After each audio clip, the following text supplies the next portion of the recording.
Hey,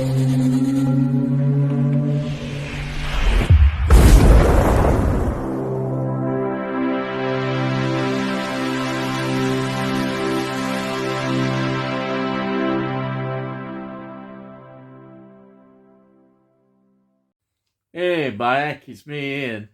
And in today's video, well, I'm continuing my look at the TV series Hammer House of Horror. Yes, and we are at episode 5, The House That Bled to Death. And this was transmitted on ITV on the 11th of October, 1980. Right, so let's get into it. It's written by David Lloyd, who was an actor, writer, but also entrepreneur. He's particularly made his name with David Lloyd Leisure Services. His brother, of course, was John Lloyd, the tennis player who's now a commentator. Yeah, there we are. Yeah, he was a writer. Then we've got the director, who is Tom Clegg. He's really famous for, I suppose, McVicar, the film starring Roger Daltrey, 1980. Also, the TV series Sharp, which was extremely popular and big. 16 episodes he was involved in directing, and that was between 1993 and 2008. Yes, and that was a big series because Sean Bean, Yorkshire, yes, Sean Bean. I always say that every time I say Sean Bean. Yes, now,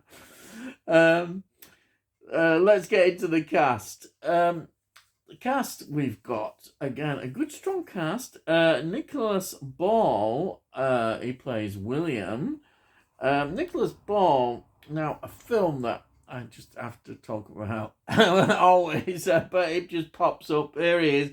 He was in Life Force, 1985. Oh, wow. That Toby Hooper film. Toby Hooper. Great director, of course, as we know, with Texas Chainsaw Massacre. But there it is, Toby Hooper film, Life Force. I absolutely loved that film. Yes, he's in that. Also, he's in a film that later on called Croupier, 1998, which I know has got an Arrow video release, special edition I've seen. Yeah, he was involved in that. But he was also well known for a TV series called Hazel, which ran between 1978 and 1979. That was quite a big ITV series. He was on that one. Yeah. Then we've got Rachel Davies playing Emma. Now, here we are.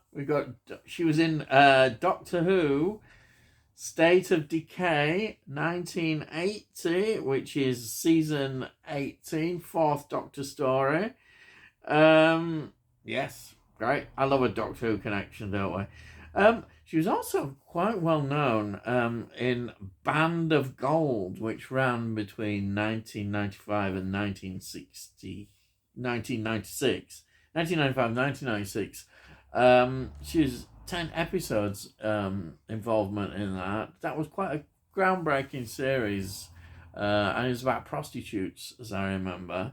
Then we've got Brian Croucher playing George. And as soon as I see Brian Croucher, I think, well, Blake Seven. Yes, he was in Blake Seven. He was Travis. There were two actors who played Travis, but he was in Travis in 8 episodes. And Blake Seven. Wow.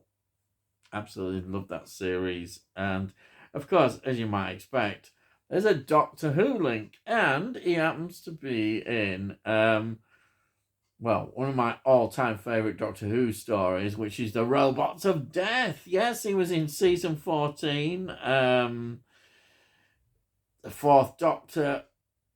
Fantastic story, that. Robots of Death. I just absolutely love it. Then we've got Patricia Maynard playing Jean. Of course, we've got happens to another Doctor Who connection. She was in season 12 of Robot, 1974. That was the opening Tom Baker introduction. Fantastic. And she was in an early film from the 1960s called Night Train to Paris, 1964. Which is quite well received. But like so many of these actors that I'm mentioning, they all are very much TV based. They've got lots and lots of TV credits. Yeah. Then we've got Milton John, who plays A.J. Powers. He was in, Star Wars, The Empire Strikes Back. You can't do better than that, can you, from 1980? But then, of course, I knew his face as soon as Doctor Who, of course. And, of course, he was in Enemy of the World, which is season 5, 1967, Patrick Troughton story. And I love Patrick Troughton, one of my favourite doctors. The Enemy of the World. He was in that. He was also in The Android Invasion, season 13, Tom Baker, 1975. Also, another Tom Baker story, season 15, The Invasion of Time, 1978. And then again, it's just a stack of TV appearances, just so many shows. It's amazing how these people work. And then the other actress I'd just like to mention, now she plays the little girl in this, and that is Emma Ridley, who, again, is just another actress who, in her adult life now, is playing just all over the TV. Lots of the major TV series as she's been in. She was in a film, Return to Oz, from 1985. I thought I'd just put that in, but in terms of films, that's what she was in. Yeah, so there we are. It's quite a lot of experience. Now, this episode, as good, like all these episodes have location filming. You know, it's so good to see the locations at this particular point in history. I always think this is 1980. So we've got Cherburgh Road in High Wycombe, which is where the houses are featured, and that's great. And then we've got Mentmore Road in High Wycombe as well, which was used when they go shopping, the butcher's shop.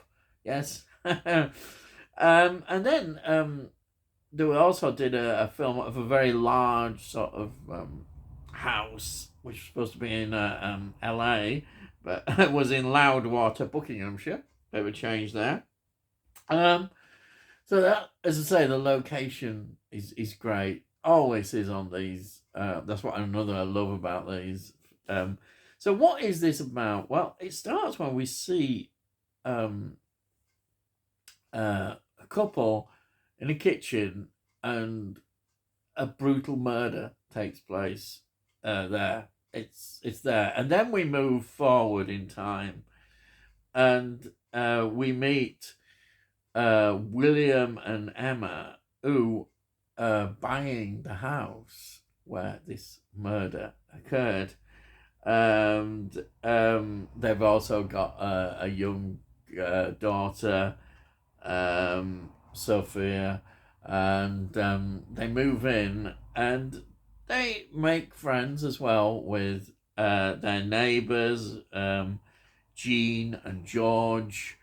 very friendly. But right from the beginning, you can sense this house is not quite right. And there's an airiness about it, and we keep seeing clues. And this builds up, these disturbing events start to take place. And the story moves forward in that, and they get more and more sort of extreme in many ways of the kind of things that happen in the house. And also we see the characters, how they're reacting and how they're changing with all that.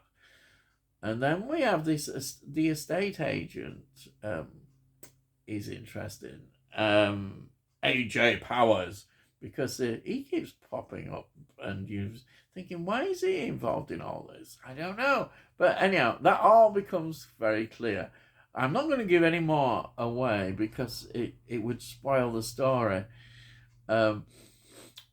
Because the ending is very good. I like the ending. There's a real twist at the end, and then right at the very end, we get, yes, oh yeah, you love that real last bit of the story. It is fantastic, that really last bit, just when you think, yes, and then, whoo, it happens, yes. But I'm not going to give it away because that would be wrong to do that. But yeah, it's funny. I not really remembered this story that well when I watched it again, and then suddenly, oh yeah, and I'm thinking this all appeared on ITV, on TV, because it's quite gory actually. It's quite graphic in many ways as well, which is good for Hammer. Then we're certainly pushing the boundaries, especially on TV as well at the time, because there's always a great debate in TV about how far they should go with sex and violence. And we saw this is pushing boundaries. Yeah, an episode like this, definitely, which is really good to see. But so I'm so pleased I actually, experiencing this again. I've really enjoyed seeing all these episodes, but we're only on episode 5. We've got more to come. So before I go, here we are. There it is. That's where it is. I've been looking. The 13 episodes on this network Blu-ray release of Hammer House of Horror. It's an excellent series, and I'm going to go on and carry on reviewing them because I really enjoy it, and wow, they're so good. And that's it. I'm done. Hey, Bayek, I'm done.